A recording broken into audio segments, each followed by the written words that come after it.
Have you ever found yourself rationalizing your choices? I know I have. The thing is, it doesn't seem like we're rationalizing in the moment. It seems like we're being reasonable.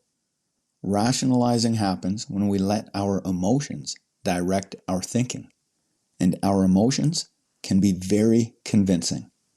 In the grip of emotion, the stories our brain weaves can become a little embellished, to put it mildly.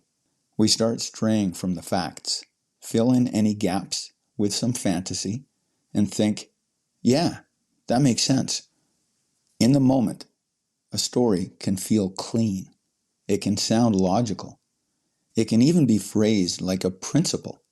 But then reality shows up, or your conscience wakes up, or the consequences arrive. And the story, it collapses under the weight of actual facts.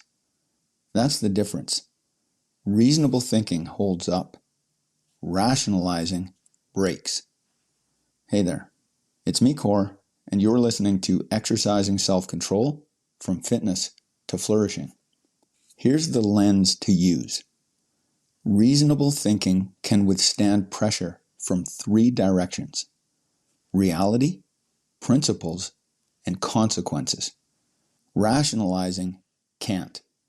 At least one of those pressures exposes the wobble. So the question isn't, is my explanation smart? The question is, can my explanation survive scrutiny? Test 1. Contact with reality. Reasonable thinking states facts plainly. It doesn't edit reality to make the story easier. A neutral observer would describe the situation similarly. Rationalizing, on the other hand, selects only the facts that help the narrative already concluded. It downplays what contradicts it. It massages the truth. Here's the self-check. If someone neutral looked at the same facts, would they describe the situation similarly? Test 2. Alignment with principles. Reasonable thinking doesn't negotiate with your standards. The conclusion still matches your values, even if it costs you something. You could offer the same advice to a friend in the same position. Rationalizing creates special cases. It suspends the standard, just this once. It explains why your values don't have to apply to you. Here's the self-check. If your best friend behaved this way, would you call it solid reasoning or a convenient excuse? Test 3. Acceptance of consequences. Reasonable thinking can face outcomes. You can articulate the likely chain of consequences and stand by the decision. Even the worst case scenario doesn't make the explanation feel fake. Rationalizing relies on hope, luck, or silence. It avoids the downside. It refuses to picture the full chain. And if you truly owned the cost, the story would collapse. Here's the self-check. If the worst case scenario happened, would you still feel this was a principled decision? Test 4. The internal feeling. Standing versus balancing. This is subtle, but it's reliable. Reasonable thinking feels grounded. It's something you could say out loud without flinching. It feels like something you can stand on. Rationalizing feels like you're balancing. There's a slight wobble. You need to keep re-explaining it. You feel defensive even when nobody challenges you. Here's the self-check.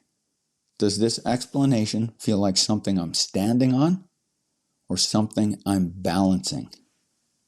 Test 5. Falsifiability. What would change your mind? Reasonable thinking can be corrected. You can point to what evidence would make you revise your conclusion. You can name the conditions under which you'd be wrong. Rationalizing builds an escape hatch. It creates unprovable stories. When challenged, the answer is always, nothing would change my mind, because the story is designed to be unfalsifiable. Here's the self-check. What would make me change my mind? If the answer is nothing, you're rationalizing. Test 6. It works across time. Reasonable thinking still makes sense later. It holds up tomorrow, next week, next year. It survives when emotions cool. Rationalizing usually survives only in one emotional weather system. It feels convincing when you're worked up, tired, hopeful, or defensive. Then later, when you're calm, the logic thins out. Here's the self-check. Will this explanation still feel solid when I'm calm and detached? Now you have the 6 tests, but you can also use a faster meta test.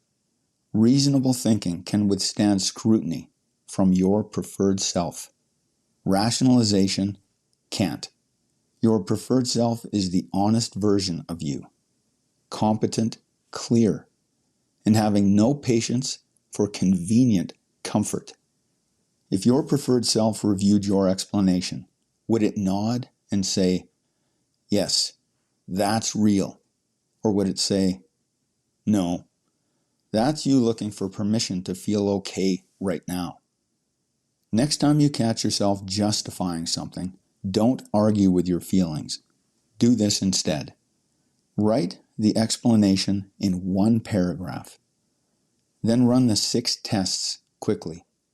Contact with reality, principles, consequences, standing or balancing, falsifiable, still solid later. If it fails any test, don't defend it. Rewrite it into a reasonable version, or admit what's really going on. Sometimes reasonable thinking will mean you change the decision. Sometimes it will mean you keep the decision, but stop pretending it's principled when it's actually just convenient. Either way, you regain integrity, because rationalization doesn't just distort your reasoning, it distorts your identity. Here's a simple challenge for today. Pick one situation where you've been negotiating with reality. One place you've been saying, it makes sense, while knowing it probably shouldn't. Put your explanation through the tests. Then answer the only question that matters. Am I being reasonable, or am I rationalizing? Do you want to apply ideas like this? Join the Exercising Self-Control school group and start tracking your ACT score. Stack days, strengthen your integrity. The link is in the episode transcript. That's it for today. Catch you next time.